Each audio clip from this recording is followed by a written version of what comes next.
This is a sample chapter from Fitton Books. Chapter 28. Patch and Natalie, both tired from days on the road, sat atop well-groomed dark horses in the warm, dusty afternoon sun. She wore a lightweight LA Dodgers jersey and jeans. Patch's olive green t-shirt and pants came from army fatigues. They ambled along the pipe-framed fence under the eucalyptus tree's foliage about 2 miles from the ranch house. Patch, did you see Bobby's hands? Raw and bleeding from shaking the hands of so many people. Those crowds were wild. I knew he'd get a positive reception on the campaign trail, said Patch.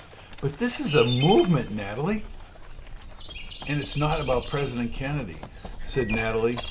They reached the side trail which led to the hills. Patch brought the horse up a well-trodden trail. Natalie caught up with him and moved by his side. Right, things are different. The world has changed in just 5 years. President Kennedy was more reasoned. Bobby is full of passion. True. When we get back, said Natalie, I'm going to lay by the pool. Patch raised his brows several times and smiled. I could use a good swim. She returned the smile. I thought so. Once we pick it up again in Indiana, we're going full tilt with the campaign. No Baker Finch, no CIA. So far, he answered. It all depends on whether Bobby starts winning. They continued along the dirt and scrub brush to the top of the hill. The jagged, snow-covered Mount San Jacinto rose like rock candy from the desert floor. Remember how you flew in from the Super Bowl, Patch? I do. You didn't like me then. No, I had other things on my mind. Then you did like me back then, she said as they started down the other side. I thought you were attractive, but that's back then.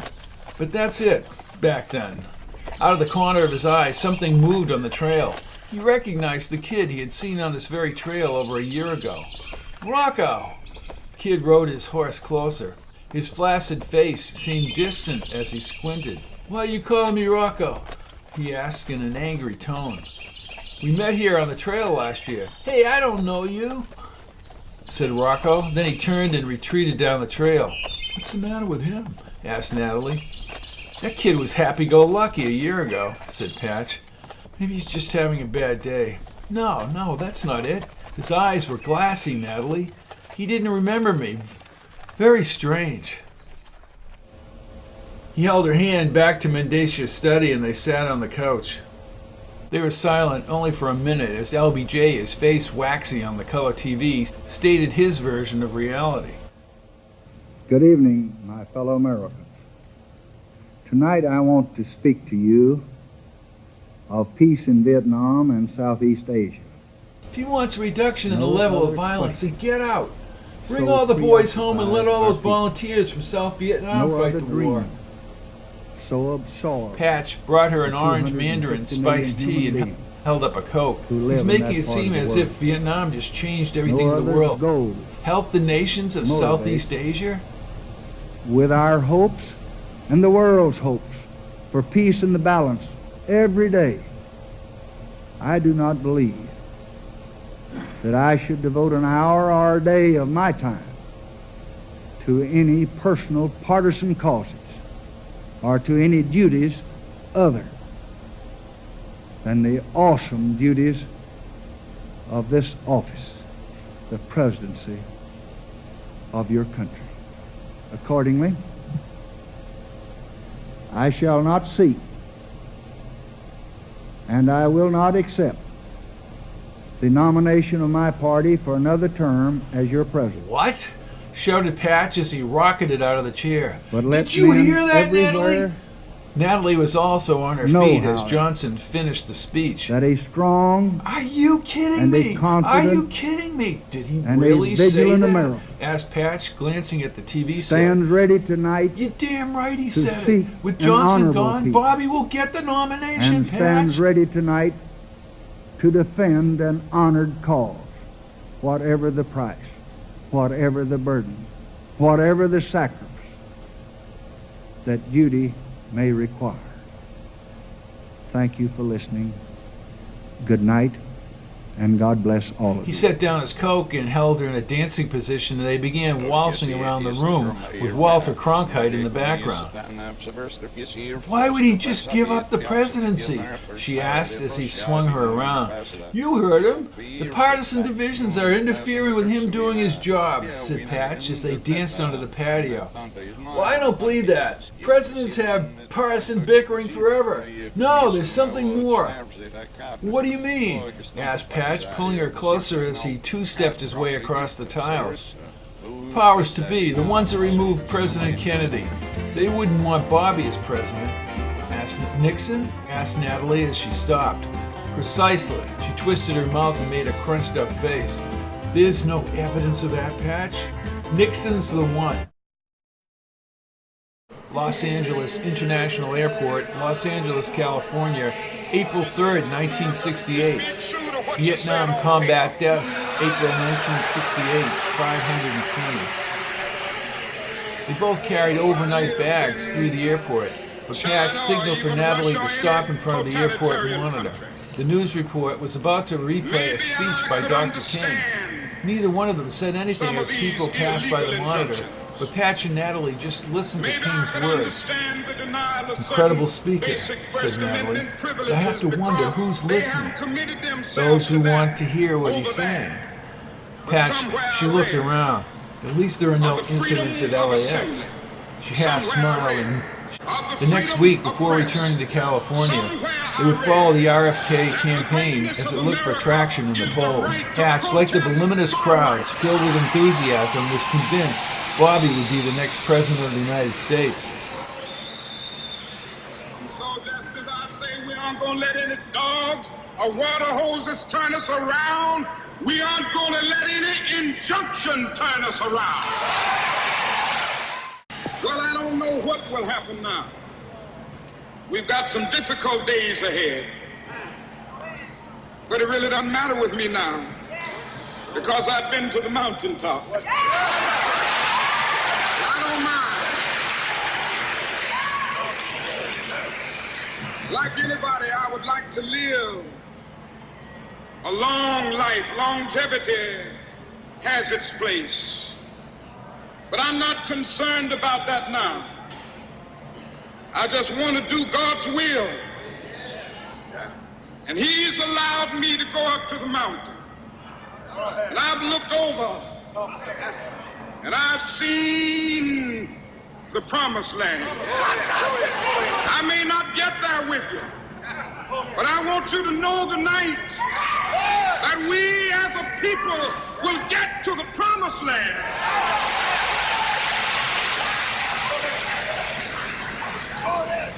So I'm happy tonight. I'm not worried about anything. I'm not fearing any man.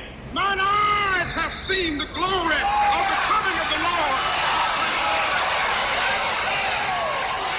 "Been to the mountaintop?" she asked. "Like any man he would like to live?" asked Patch. "Those are scary words, Natalie." They both turned to each other and just stared for several seconds. He took her by the hand without a sound as they started up the ramp. Patch had a deep-seated feeling in his gut from the frightening words Dr. King had just uttered in a Memphis speech last night. Patch shook his head as the rain pinged his cap.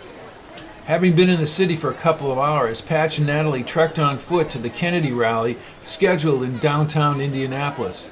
Just before 9 o'clock, Patch waited with Natalie through the mostly black crowd up Broadway. "What do you see, Natalie?" asked Patch as he checked the faces. "Just average folks. No intel, boys." Patch nodded. "We'll let Finney know what we saw once Bobby's done speaking."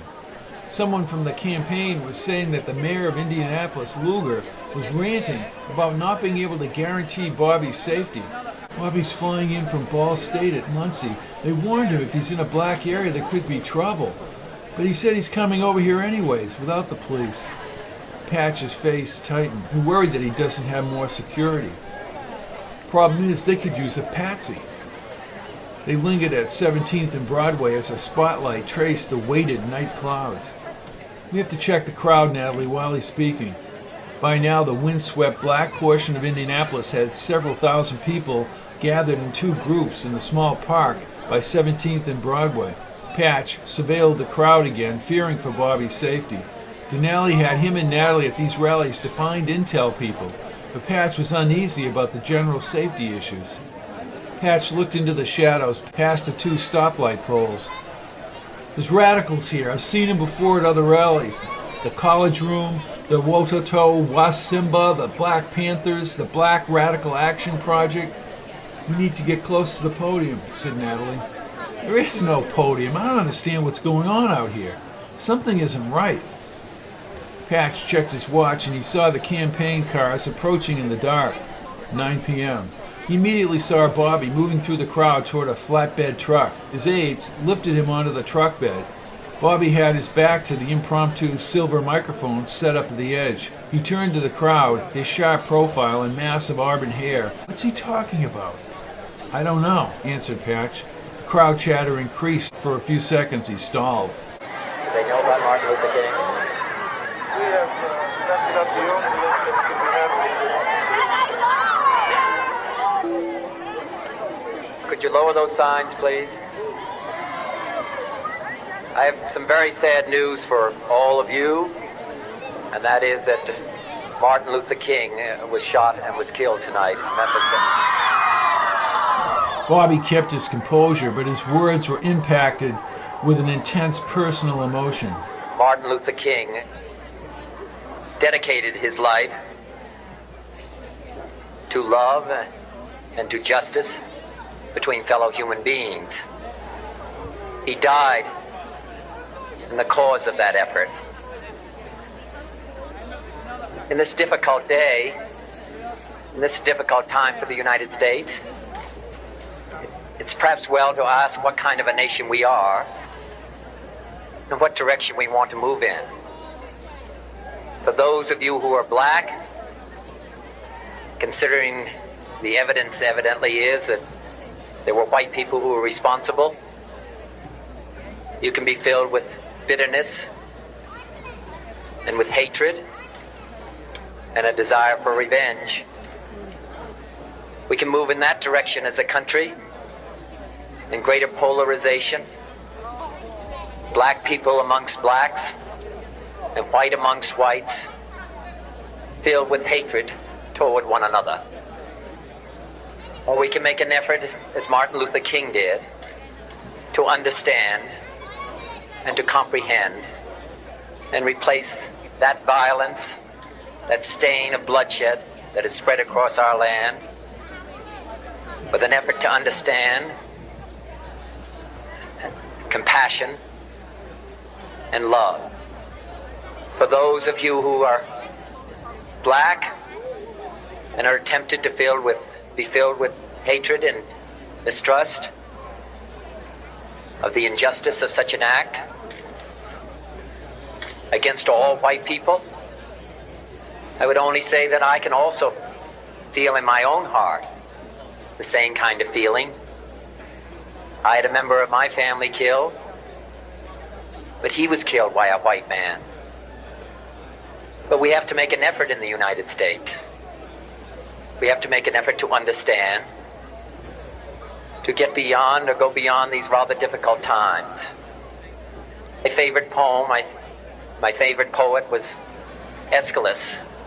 He once wrote, Natalie held Patch's hands at the mention of Aeschylus.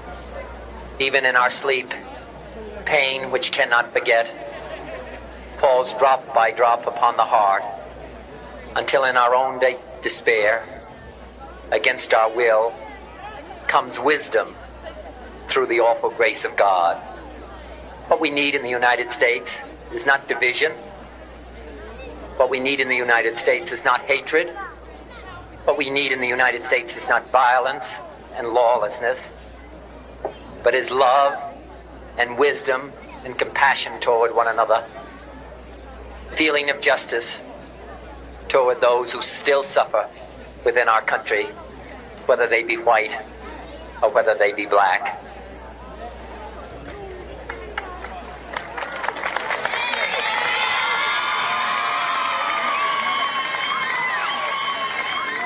We can do well in this country. we will have difficult times. We've had difficult times in the past, but we will have difficult times in the future. It is not the end of violence. It is not the end of lawlessness, and it's not the end of disorder. But the vast majority of white people and the vast majority of black people in this country want to live together, want to improve the quality of our life, and want justice for all human beings that abide in our land.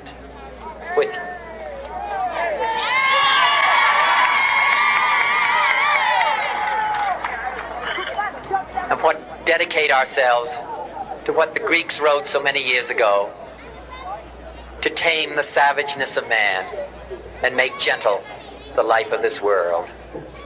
Let us dedicate ourselves to that and say a prayer for our country and for our people.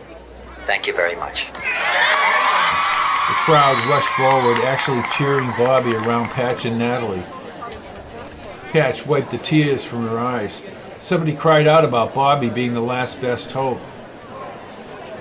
He's calling for peace when the powers to be want war. There's no government people here, Patch, just the citizens of Indianapolis. Patch spoke in a low, slow-paced voice. All hell is going to break loose around the country. Not here, Patch, she said as he watched the crowd peaceably disperse. Incredible. Lakeside Motel North, 1634 Square Boulevard, Cleveland, Ohio, April 5th, 1968, 2:35 a.m.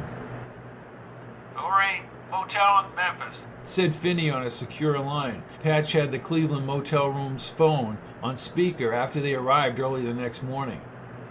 According to the preliminary information Denali's got from the FBI, Well, I don't trust the FBI, Patch flatly stated. we concur with that back here. I'm just giving you what they're putting out. Right now, the assassin is James Earl Ray. Ray broke jail April of last year by hiding in a bread truck. Once outside, he bounced like a pinball through the U.S., Canada, St. Louis, Chicago, Toronto, Montreal, and Birmingham. How he bought a 1966 Mustang in Birmingham, we don't know. He's got an Alabama driver's license. Off he goes to Mexico, Acapulco, Puerto Vallarta, 6 months ago. Alias in Mexico, Eric Starbo Galt.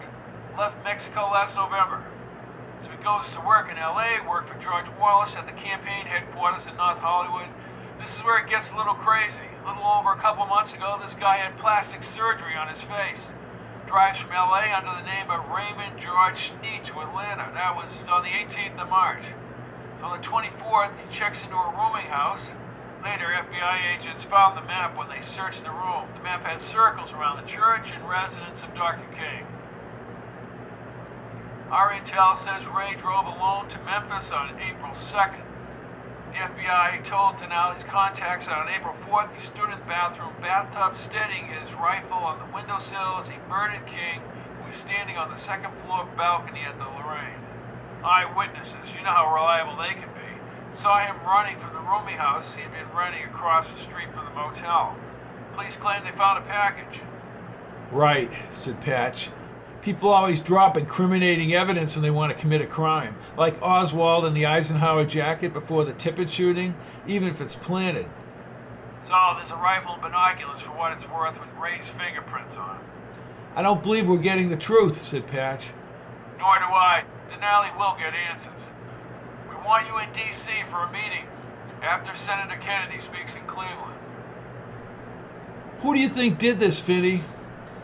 After a pause, the commander spoke. All I can say is Hoover hates Martin Luther